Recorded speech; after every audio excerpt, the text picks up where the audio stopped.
جلال میں سمجھا رہے تھے، غالباً دورہ تفسیر کا ابتدا تھی، پہلا سبق میں یوٹیوب پہ ان کا سن رہا تھا، فرما رہے تھے قرآن کریم کا کوئی صفحہ، کوئی لائن، کوئی سورت، کوئی رکوع، کوئی سپارہ ان 6 مضمونوں سے خالی نہیں جس میں یہ 6 میں سے کوئی نہ کوئی بیان نہ ہو۔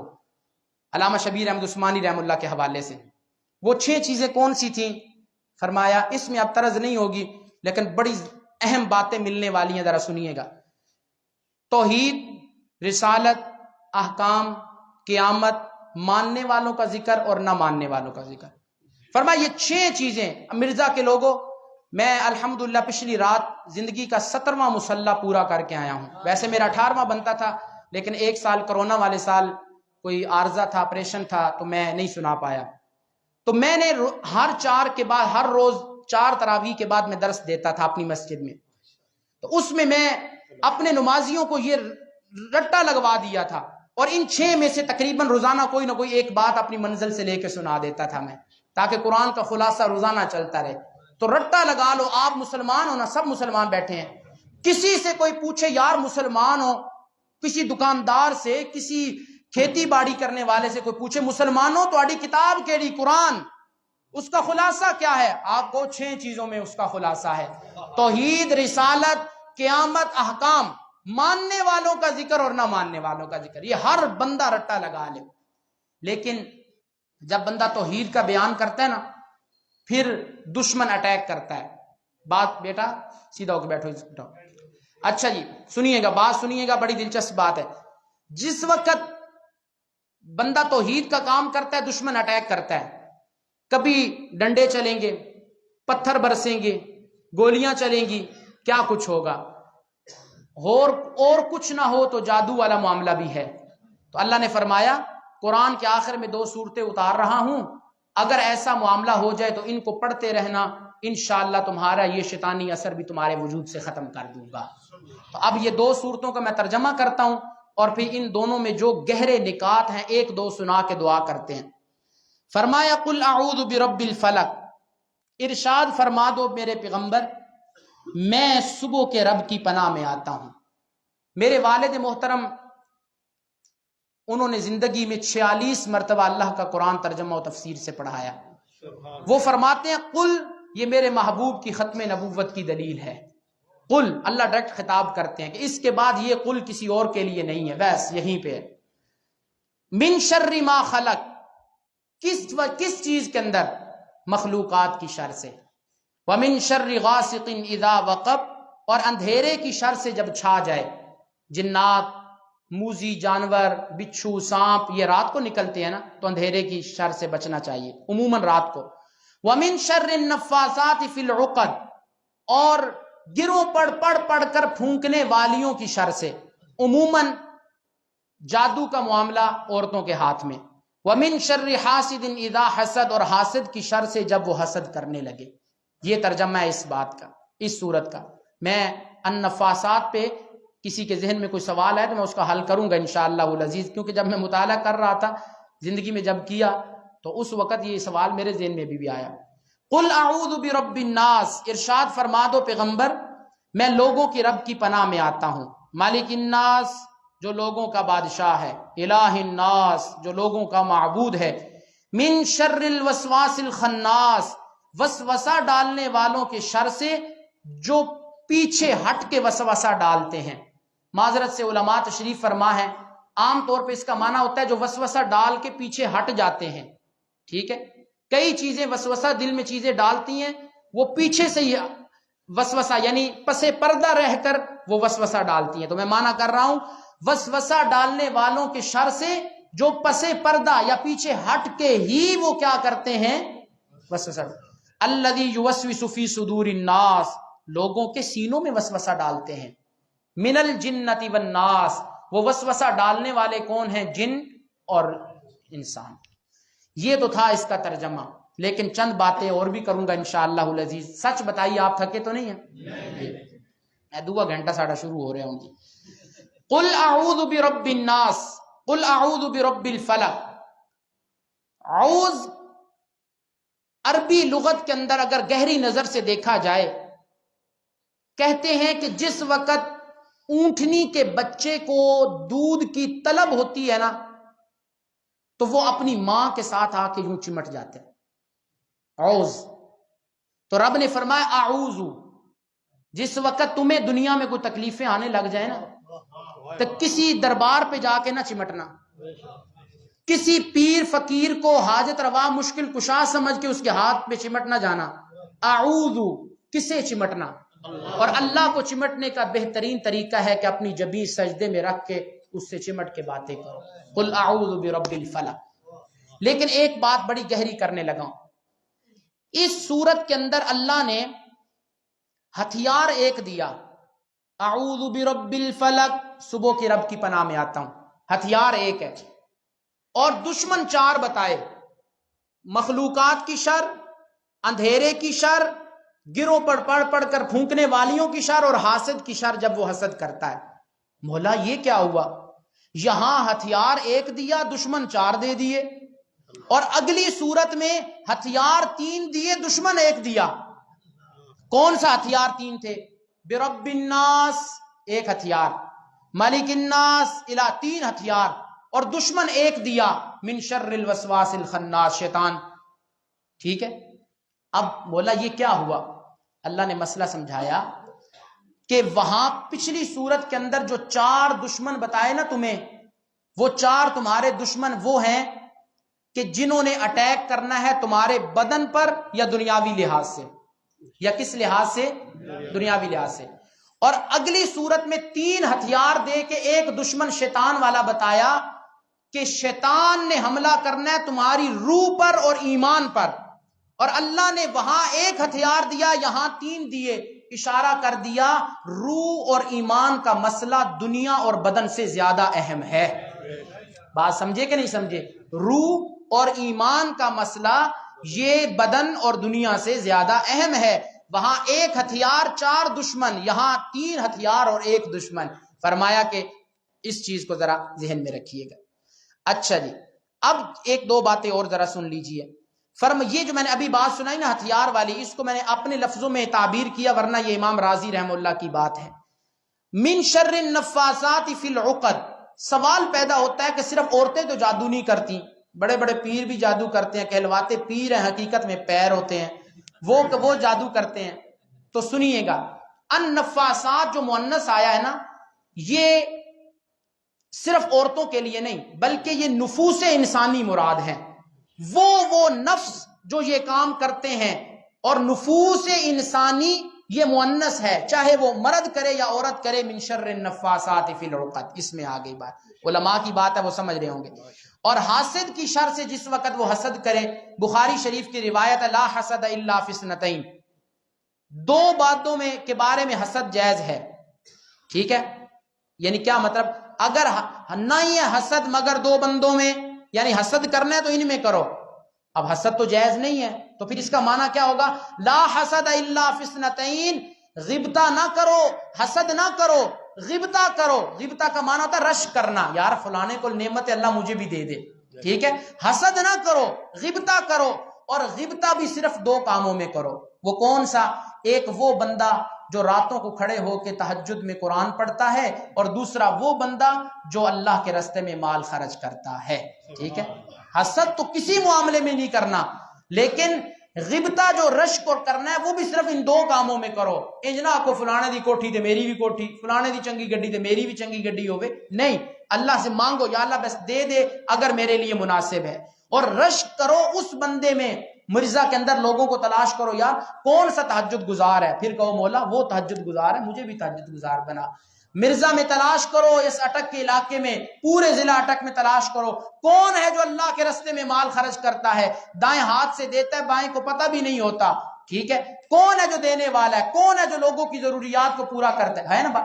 تو فرمایا ایسے بندوں کے بارے میں غیبتہ کرو، یا اللہ اسے اتنا دیا یا اسے توفیق دی، مولا مجھے بھی توفیق دے، مجھے بھی عطا کرتا، تیرے راستے میں خرچ کروں میں. بات سمجھ آ گئی؟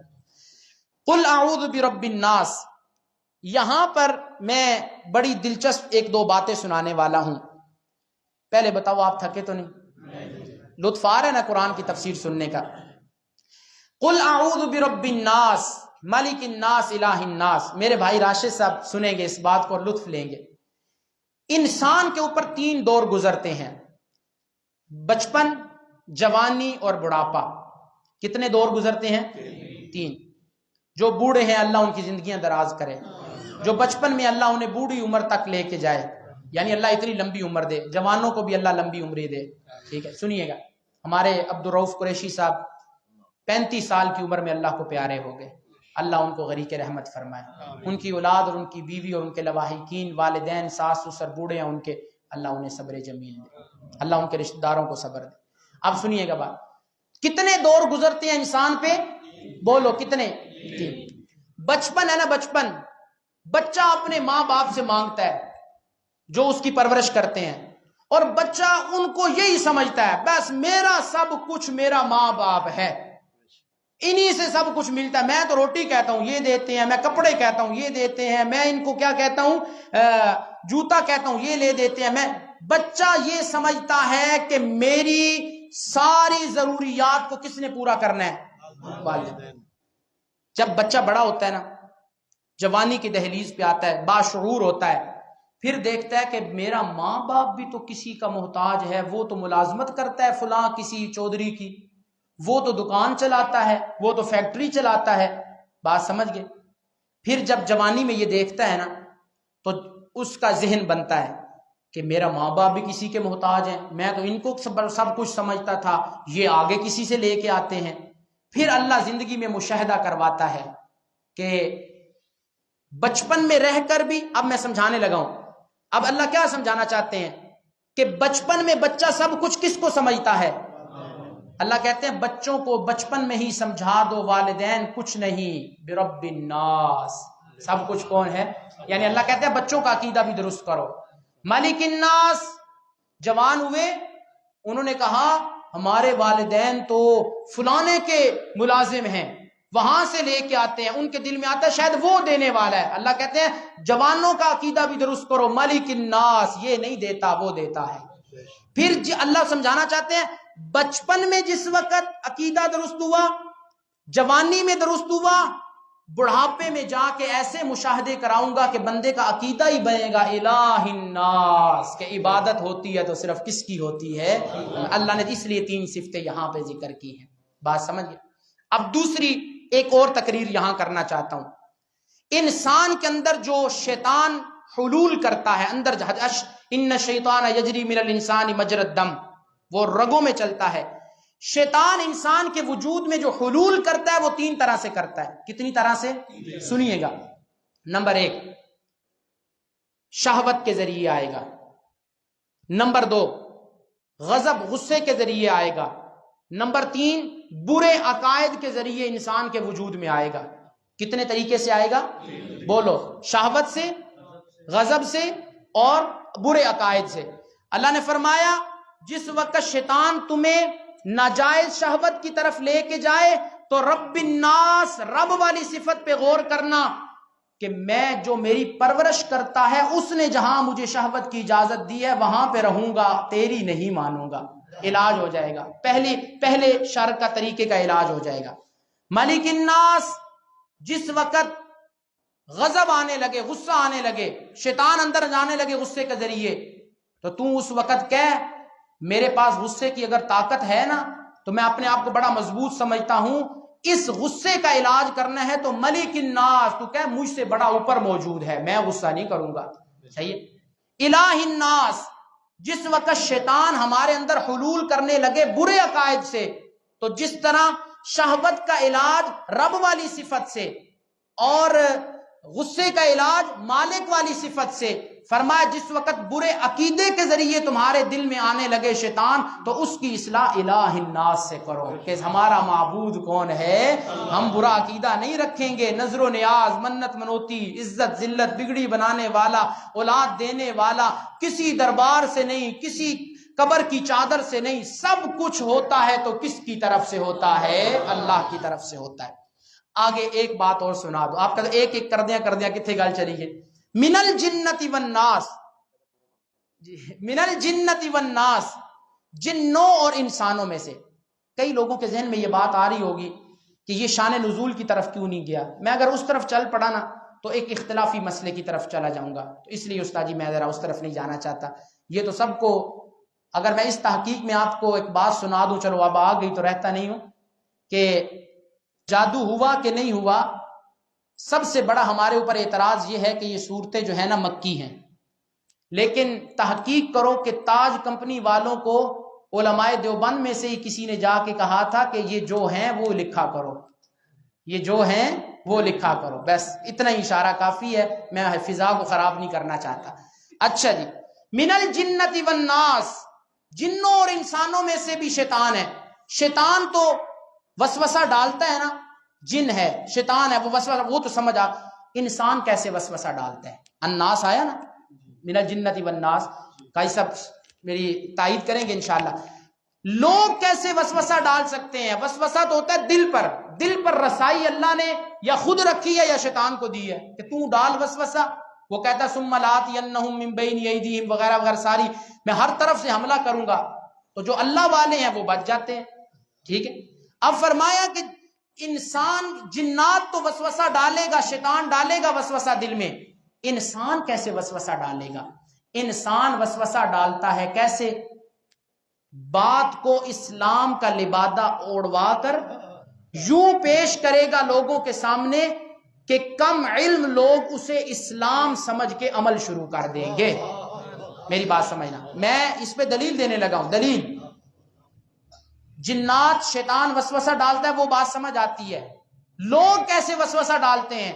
لوگ وسوسہ ڈالتے ہیں، میرے بھائی کا نزاکت صاحب میری تائید کریں گے انشاءاللہ، مفتی عثمان صاحب بھی کریں گے، کہ نام ہوں تھوڑے میں یاد ہو گئے نتھو دے لوگوں نے، کہ جنات وسوسہ ڈالتے ہیں، یہ تو بات سمجھ آ گئی.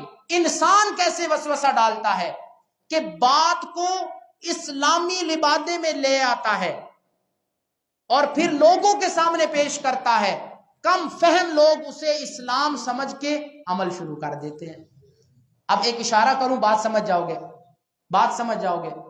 ہم جائیں گے نا، رستے میں وہ شہر آئے گا، ٹھیک ہے، جہلم، ٹھیک ہے، فلانی کتاب میں لکھا ہوا ہے، حدیث میں ہے، اسلام کا لبادہ اڑوائے گا اس کو، اور وہ حدیثیں پیش کرے گا جو موضوع اور من گھڑت ہیں اور قرآن سے جن کا ٹکراؤ ہے.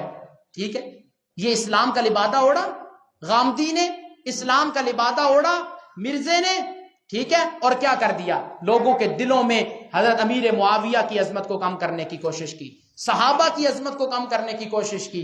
معذرت سے تراویح کے معاملے میں، جی تراویح تو ہے ہی کوئی نہیں، اس معاملے میں لوگوں، حالانکہ میں آپ کو آج ایک بات بتا دوں، تراویح 8 ہیں یا 20 ہیں. جو لغت عرب کو جانتا ہے نا یا نحو کو جانتا ہے اور ہو سمجھدار، کبھی بھی نہیں کہے گا کہ تراویح 20 سے کم ہیں. کیوں؟ تراویح صیغہ منتہی الجموع ہے، اور صیغہ منتہی الجموع جمع اکساج ہوتی ہے، 10 سے کم پر بولی نہیں جاتی. ٹھیک ہے، جو علم نحو کو سمجھتا ہے وہ کبھی بھی نہیں کہے گا تراویح 8 ہیں. لیکن ہم اس بات میں نہیں پڑھتے کہ بولتے وہ لفظ ہیں جو گرامر میں بولا جاتا ہے 10 سے اوپر پر، اور بول کے وہ والا لفظ مراد 10 سے کم لے رہے ہوتے ہیں. یہ کیسی بات سمجھ آ سکتی ہے؟ اب میں ایک بات کرنے لگا ہوں، تو میری بات سمجھ لی کہ انسانوں میں سے کیسے ڈالتے ہیں. ایک بڑی دلچسپ بات سنانے لگا ہوں. شمائل ترمذی شریف کے آخر میں امام ترمذی نے ایک رسالہ لکھا، 400 حدیثیں جمع کی، 56 ابواب بنائے. رسول اللہ سوتے کیسے تھے، جاگتے کیسے تھے، ہنستے کیسے تھے، کھاتے کیسے تھے، پیتے کیسے تھے، تیل کیسے لگاتے تھے، کنگھی کیسے کرتے تھے، یہ ساری چیز. آخر میں آ کے نا امام ترمذی نے 2 نصیحتیں کی، جن میں سے ایک نصیحت ابن سیرین کی نقل کی. ترمذی کھول لینا جلد 2. مجھے کافی دفعہ زندگی میں موقع ملا شمائل پڑھانے کا، الحمدللہ. اب میں تحاوی بھی پڑھاتا ہوں، اللہ کا فضل ہے. شمائل کے آخر میں امام ترمذی نے کہا ابن سیرین کا قول نقل کر کے، ھذا الحدیث دین، یہ حدیث جو ہے نا، علم، یہ دین ہے، دین بہت بڑا دین کا حصہ ہے. فانظروا عمن تاخذون دینکم، سب سے پہلے یہ دیکھا کرو کہ تم حدیث لے کس سے رہے ہو. آیا وہ واقعتاً مسلمان ہے یا صرف اسلام کا لبادہ اوڑھ کے بیٹھا ہوا ہے؟ معلوم ہوا ہم نے حدیث جو قرآن کی تفسیر ہے، تو جب تفسیر کو ہم نے اتنی احتیاط سے لینا تو پھر حقیقی قرآن کو ہم کیسے احتیاط سے نہ لیں گے؟ بات سمجھ آ گئی؟ تو خدا را یہ مرزا جیلمی، غامدی، سب کی تحقیقات کو ایک طرف کرو. ایک کتاب ہے الغزو الفکری، نظریاتی جنگ، اس میں مستشرقین کی تعریف استشراق کی پتہ کیا لکھی ہے کہ پہلے اسلام کو سیکھتے ہیں، اسلام سیکھنے کے بعد اسلام کی بنیادوں کو کھوکھلا کرتے ہیں. تو یہ وہی لوگ ہیں جنہوں نے پہلے قرآن سیکھا، جنہوں نے پہلے حدیث سیکھی، بعد میں پھر اسلام کے دشمن بن بیٹھے اور اسلام کا لبادہ اوڑا. یہی میں سمجھانا چاہتا ہوں من الجنت والناس، کہ جنوں میں سے تو وسوسہ ڈالنے والے سمجھ آتے ہیں، انسانوں میں سے کون ہے وسوسہ ڈالنے والے؟ وہ ہیں جو اسلام کا لبادہ اوڑھ کے بات کو بھی اسلام کے لبادے میں لا کے لوگوں کے دلوں میں بٹھاتے ہیں، اور لوگ پھر اسلام کو چھوڑ کر اس بات کو لے لیتے ہیں. یہ میں نے قرآن کریم کی 2 سورتوں کی کچھ تفسیر ذکر کی. ایک بات جو بڑی اہم مجھے آئی، میں نے والد محترم حضرت مولانا حبیب الرحمان فاروقی حفظہ اللہ، اللہ میرے والدین کی، میرے بزرگوں کی آمین کہنا، صحت و عافیت سے دراز عمر نصیب فرمائے. وہ فرماتے ہیں، مجھے کہنے لگے صورتیں بھی پڑھانی ہے. میں نے کہا جی. کہنے لگے تقارب سنائی لوگوں، تقارب. ٹھیک ہے، میں پھر تقارب آپ کو سناتا ہوں. اب قرآن پاک ختم ہو گیا، کیا مطلب اب دوبارہ نہیں کھولنا؟ بولو. اللہ نے سورہ فاتحہ کو سورۃ الناس سے جوڑا، فرمایا ختم ہو تو یہ نہیں کہ بند کر کے رکھ دو ہن اگلے رمضان اچ کھولیں گے دورہ تفسیر شعبان اچ. فرمایا نہیں، جب ابتدا اور انتہا جڑی ہوئی ہیں تو یہ بند ہو ہی نہیں سکتا. یہ جیسے ہوگا بند پھر کھل جائے گا. کیسے؟ الحمدللہ رب العالمین. رب العالمین ہے رب الناس، جوڑ دیا نا. مالک یوم الدین، مالک الناس. ادھر ایاک نعبد و ایاک نستعین، عبادت کا ذکر، الہ الناس، معبود کا ذکر. تو یہ تقارب ہے، تقارب. فرمایا قرآن ختم ہونے کا یہ مطلب نہیں پچھلا بھول جاؤ یا اب نہیں کھولنا. جہاں سے شروع ہوتا ہے وہیں پہ ختم ہوتا ہے، لہذا یہ کبھی بھی بند نہیں ہو سکتا. اللہ عمل کی توفیق عطا فرمائے. وآخر دعوانا الحمدللہ رب العالمین.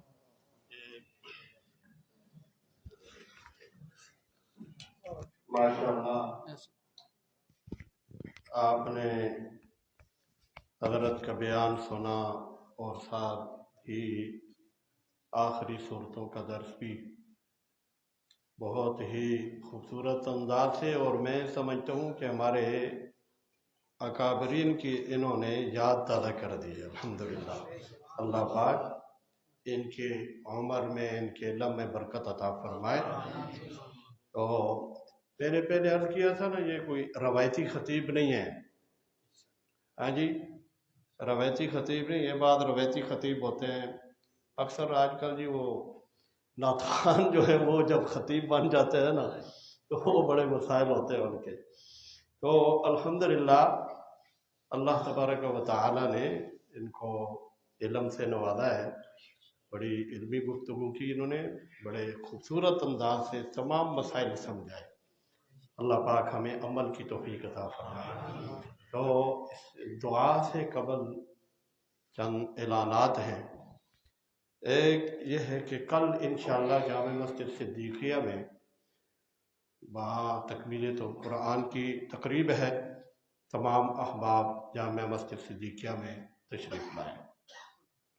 اور 28 شب کو جامع مسجد سیدنا امیر معاویہ رضی اللہ تعالیٰ عنہ محلہ سکندر پورہ میں ہمارا ایک بہت ہی اہم پروگرام ہے، مرکزی پروگرام سمجھے وہ بھی. وہاں مفسر قرآن حضرت مولانا علامہ احمد شعیب خان صاحب کا بیان ہوگا 28 شب کو. تو تمام احباب وہاں ضرور تشریف لائیں. حضرت حافظ صاحب رحمۃ اللہ علیہ، حافظ شبیر احمد صاحب، اللہ ان کے درجات بلند فرمائے. ہمیشہ ہمارے ہر پروگرام کی، ہر مجلس کی زینت ہوا کرتے تھے. آج ہم میں وہ نہیں ہے. بہت مخلص دوست تھے ہمارے. ان کے برادر مکرم حضرت مولانا قاری عبدالعزیز صاحب رحمۃ اللہ علیہ، وہ نئی، اسی طرح ہمارے اور بھی کافی احباب تھے جو آج دنیا سے چلے گئے. حضرت مولانا فضل محمود صاحب رحمۃ اللہ علیہ، حضرت مولانا قاری عطا الرحمن صاحب اور مولانا حفیظ الرحمن صاحب، وہ سارے ہمارے ابا ماشاءاللہ سب نے بڑا کام کیا ہے.